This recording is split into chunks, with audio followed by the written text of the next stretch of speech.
Hey there, friends and followers. This is Jon Williams, security researcher at Bishop Fox, and I'm excited to share with you today some of the research that we have been doing into AI. Now, I know that AI is all the rage right now, and it's true, we are on the bandwagon, but it's important to understand that it really is changing the cybersecurity landscape, and it's important to us to make sure that we remain at the cutting edge as things continue to develop. So to that end, we've been doing a lot of experiments around different applications of large language models to see how it can improve the processes that we do that make our business tick. One of the things that we have found recently is actually a really good application of the technology is vulnerability research. Now, specifically looking at end-day vulnerability research.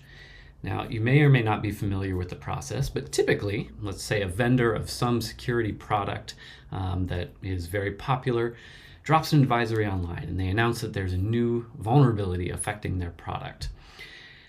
And of course, everybody then scrambles to try and figure out whatever they can about it because usually the advisories don't give enough information to really understand what the impact is or how to exploit it. So when that happens, our teams engage by going out and doing typically what's called patch diffing, right? And this is a process where we download the software both before and after the fix. We decompile the code if necessary so we can try and understand what's actually in the binaries. We run it through tools that produce a report showing which bits of code have changed between the two versions. And then we dive in and do reverse engineering. We analyze those code changes to see where the vulnerability actually is and what the fix looks like. And if we're successful in identifying that, then we can write tools that we can use to help our customers. And that might be in the form of, a scanner that helps us find software that we know is affected by the vulnerability. It might be an exploit where we can actually have our operators go and attack your software to demonstrate where it's vulnerable and give you a full report to give you the ammunition that you need to be able to get it patched more quickly. But either way, that reverse engineering process can be very time intensive depending on how it goes. And so this is actually a really key area for us to be able to use LLMs to speed up the process, right?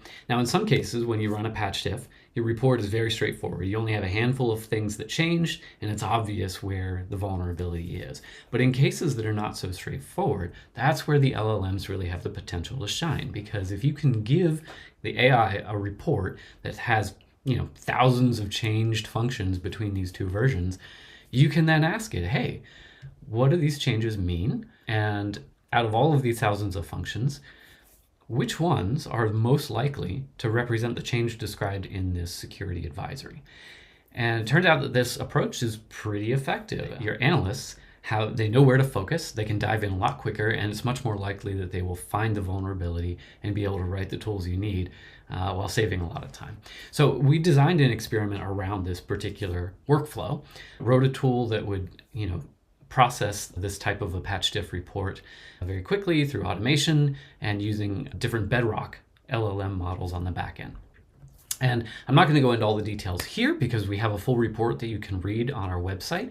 Basically, the approach was we picked out 4 high-profile vulnerabilities that came out within the last couple of years, each one of them representing sort of a different bug class. So we had an off bypass in there, we had a string format vulnerability, we had an information disclosure, and we also had a memory corruption issue. And in 66% of the test cases that we ran, the LLMs were able to find and highlight the vulnerabilities within the patch diff for us. We tested out 3 different Claude models in this experiment. We focused on 3.5 Haiku, 3.7 Sonnet, and 4 Sonnet. And in the end, what we found was that all 3 of them were pretty capable. As you can imagine, Haiku was a little bit underpowered compared to the rest, but it was cheap, so very effective. 3.7 Sonnet was a really good balance of cost effectiveness and capability. And Sonnet 4, although it did really well, oftentimes was very slow and more expensive. Some key takeaways from the experiments were that 1, you got to choose your model wisely because they each have their pluses and minuses. 2, you got to structure the workflow appropriately or else the LLM won't be able to give you effective results. And 3, you got to iterate. So have a look at our report, check out some of the data, see how promising things look and where the LLMs continue to stumble. And we'll be sharing more progress with you as we continue to experiment with these types of things. But hope you enjoy the report, and we will see you later.